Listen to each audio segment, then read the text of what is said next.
আস-সাওমু জুন্নাতুন, রোজা হলো ঢাল। রোজা কি ঢাল। এই ঢালটা কেন বলছে?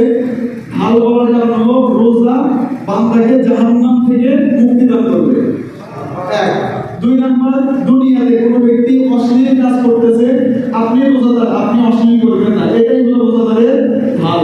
একটা লোক বেফাহিশা কথা বলতেছে, আপনি বললেন ভাই আনা সাওয়াইম, আমি রোজাদার, এটাই হলো রোজাদারের ঢাল। এটা হলো ঢাল। এরপরে হাদিসের শেষের অংশে আল্লাহ পাক রব্বুল আলামিন বলেন আস-সাওমু লি, যে রোজা রাখে সে আমার জন্য রোজা রাখলো। রোজা কার জন্য রাখলো? আমার জন্য। নামাজ যেটা পড়ে 5 ওয়াক্ত, এটা কার জন্য? আল্লাহর জন্য না, আপনার জন্য। কার জন্য? নিজের জন্য। কেন নিজের জন্য? নামাজ না পড়লে কিয়ামতের দিন আটকে যাবে, এটা নিজের বাঁচার জন্য আপনি নামাজ পড়লেন। তবে রোজা কার জন্য? আল্লাহর জন্য।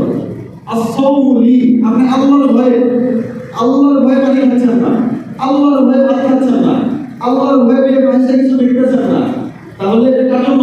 আল্লাহর জন্য। আল্লাহ পরের অংশে কি বলেন? ওয়া আনা আজজি বি, রোজার প্রতিদান কোনো ফেরেশতা, কোনো সাহাবা, কোনো মানুষ কেউ লিপিবদ্ধ করতে পারে না। সুবহানাল্লাহ। কিয়ামতের দিন রোজাদারদেরকে রোজার বদলা আমি আল্লাহ নিজে দিয়ে দেব।